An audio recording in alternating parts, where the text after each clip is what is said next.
தந்தை, மகன், தூய் ஆவியாரின் பெயராலே ஆமென். நண்பர்களே, மீண்டுமாய் இந்த ஆராதனைக்கு உங்களை அன்போடு அழைக்கின்றேன். செவ்வாய்க்கிழமை கோடி அற்புதர் அந்தோனியாருடைய வல்லமையான செபத்தில் 2 பெண்மணிகள் பேசிக்கொண்டார்களாம். நண்பர்களே, உறவுகள் எவ்வளோ ஆழம் என்பதை பாருங்கள். ஆண்டவருடைய உள்ள உறவு எவ்வளோ ஆழமாக இருக்க வேண்டும் என்று பார்ப்பதற்காக இந்த கதை சொல்கிறேன். அன்னை மரியாளுடைய மகத்துவம், ஜெபமாலையினுடைய வல்லமையை உணர்வதற்காக இதை சொல்லுகிறேன்.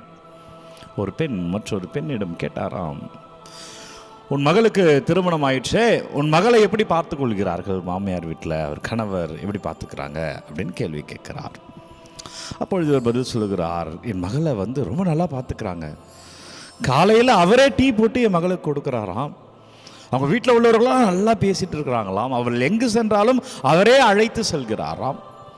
அவளுக்கு என்ன வேண்டுமோ அதை அவருடைய கணவரே பார்த்து கொள்கிறாராம். ரொம்ப சந்தோஷமாக இருக்கிறா, எல்லாம் எங்கள் வீட்டுக்கார் எனக்கு பக்கபலமாக இருக்கிறாரு அப்படின்னு என் மகள் சொல்லுகிறாள் என்று மகிழ்ச்சியாக பகிர்ந்து கொள்கிறார். தன் மகளை பற்றி, அவளுடைய திருமண வாழ்க்கை பற்றி பேசிய பெண்ணிடம் தாயார் மகிழ்ச்சியாக பகிர்ந்து கொண்டாராம்.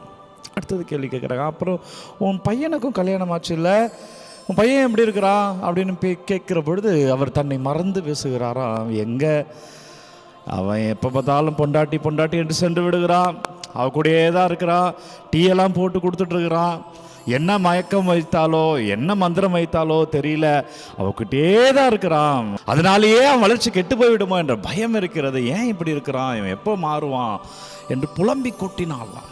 மனித உறவுகள் இப்படிதான் இருக்கும் நண்பர்களே. பற்று தன் கண்ணை மறைக்கும். இந்த உறவு பற்று என்பது தன் கண்ணை மறைக்கும். ஆனால் இயேசு கிட்ட ஒரு கேள்வி கேட்குறாங்க பாருங்க. இன்னைக்கு செய்தியில் லூக்கா நற்செய்தி 8வது அதிகாரம் 19லிருந்து 21 வரை உள்ள இறை வார்த்தையில், உன் தாயும் சகோதரரும் வந்திருக்கிறார்கள் என்ற உடனே இயேசு சொல்கிறார், யார் என் தாய், யார் என் சகோதரர்? ஆண்டவருடைய திருவுளத்தை நிறைவேற்றுவோரே என் தாய். அப்படின்னா என்னன்னா, இயேசுவுக்கும் அன்னை மரியாவுக்கும் உள்ள உறவு, தாய் மகன் உறவு என்பது அந்த உறவு இரத்த உறவை தாண்டி ஆன்மீக உறவாக மாறுகிறது. யார் கடவுளுடைய திருவுளத்தை நிறைவேற்றுவோரே? அன்னை மரியாள். ஆண்டவருடைய அழைப்புக்கு நான் ஆண்டவருடைய அடிமை என்று முழுமையாய் அர்ப்பணித்தவர் அன்னை மரியாள். பிறப்பிலிருந்து அவர் கல்லறையில் வைக்கும் வரை, இறுதி வரை உடனிருந்தவர் அன்னை மரியாள். ஆண்டவருடைய அழைப்பு, அதை தைரியமாக ஏற்றுக்கொண்டார். சவால் நிறைந்த அழைப்பு அந்த காலத்தில். இன்றைக்கு அதை பெருமையாக பேசுகிறோம். அதை தைரியமாக ஏற்றுக்கொண்டார். அன்னை மரியாவுக்கு இயேசுக்குள்ள உறவு பாருங்க, அது ஒரு ஆன்மீக உறவாய் மாறுகிறது. தாய் மகன் உறவு என்பது ஒரு ஆன்மீகத்தில் ஆண்டவர் கொண்டு சொல்கிறார். யார் என் பெற்றோர், யார் என் தாய், யார் ஆண்டவருடைய திருவுளத்தை நிறைவேற்றுவோரே? அதான் அன்னை மரியா. அதான் ஜெபமாலை நண்பர்களே. ஜெபமாலை ஜெபிச்சிடணும்.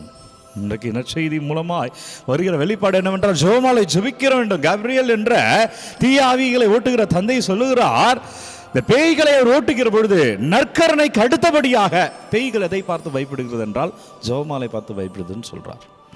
ஆண்டவர் எவ்வளவு வல்லமை தந்திருக்கிறார் பாருங்க தாய் மரியாவுக்கு. ஏனென்றால் ஜெபமாலையில் அம்மா நம்மோடு சேர்ந்து ஜெபிக்கிறார்.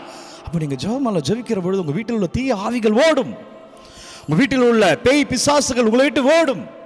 எதிர்மறையான கட்டுகள், ஐயோ இவன் வளர்கிறானே, ஐயோ இவன் பெருகி கொண்டே போகிறாங்களே, நீங்க யார் மாதிரி சிரிச்சு பேசுறீங்களேன், அங்கே இருப்பவர்களுடைய பார்வைகள் உங்களை கொன்றுவிடும். இவன் எப்படி சிரிக்கிறான், இவன் எப்படி சிரிக்கிறாள். எனவே அப்பேற்பட்ட கட்டுகளை எல்லாம் நீங்குகிற ஒரு இடம் என்றால் அது ஜெபமாலை. என்ன நடக்குது ஜெபமாலையில்? நீ ஜெபமாலை சொல்லும் பொழுது நீயும் மாதாவும் சேர்ந்து கடவுளிடம் ஜெபிக்கிறீர்கள். அம்மா உனக்காக ஜெபமாலை ஜெபிக்கிறார்கள். எனவே யார் என் தாய் என்றால், யார் என் சகோதரன் என்றால், யார் ஆண்டவருடைய திருவுளத்தை நிறைவேற்றுவோரே? அன்னை மரியா ஆண்டவருடைய தாயாக இருக்கிறார். இன்றைக்கு உனக்கும் எனக்கும் ஒரு தாயாக இருக்கிறார். எனவே ஜெபமாலை ஜெபி. தாய் மரியா கடவுள் அல்ல, ஆனால் கடவுளின் தாயாக இன்று உனக்காகவும் எனக்காகவும் ஜெபிக்கிறார். தந்தை சொல்லுகிறார், தீய ஆவிகள் நற்கரணைக்கு அடுத்தபடியாக ஜெபமாலையை பார்த்த உடனே மிரண்டு ஓடுகிறது. உங்கள் வீட்டில் உள்ள பேய்கள் போகணுமா? உங்கள் வீட்டில் உள்ள பேய்கள் போகணுமா? ஜெபமாலை ஜெபி, ஜெபமாலை ஜெபி. இந்த உலகத்தினுடைய பற்று கண்ணை மறக்கும். அதான் நான் கதையை சொன்னேன். ஆனால் இந்த ஜெபமாலையின் மூலமாக நம்ம ஆன்மீகத்தில் இந்த உறவாக மாறுவோம். வீடு அபிஷேகமாய் மாறும். இன்னும் உங்கள் வீட்டில் உள்ள பிரச்சனைகள்லாம் முன்வைத்து ஜெபிப்போம். அப்பா நன்றி, வல்லவரே நல்லவரே நன்றி அப்பா. இந்த நாளுக்கு நன்றி செலுத்துகிறேன். பிள்ளைகள் வீட்டில் உள்ள பேய் பிசாசு தொல்லைகள், எதிர்மறை சிந்தனைகள், என்னவெல்லாம் கட்டுகளோடு இருக்கிறார்களோ, என்னவெல்லாம் பொறாமையான பார்வைகள் பிள்ளைகளுடைய வளர்ச்சிகளை தடுக்கிறதோ, ஆண்டவரே அவற்றெல்லாம் பாதத்தில் வைக்கிறேன். அப்பா, ஒவ்வொரு பிள்ளைக்கு நீங்க விடுதலை தருவீராக. ஒவ்வொரு பிள்ளைகளும் ஆசீர்வாதமாக இருப்பார்களாக. என்னவெல்லாம் விண்ணப்பங்களை பாதத்தில் வைத்து ஜெபிக்கிறார்களோ, ஒவ்வொரு விண்ணப்பங்களும் ஆசீர்வாதமாய் மாறுவதாக. வல்லமையான இறைவா, உமது கிருபையை அந்த பிள்ளைகள் பெற்றுக் கொள்வார்களாக.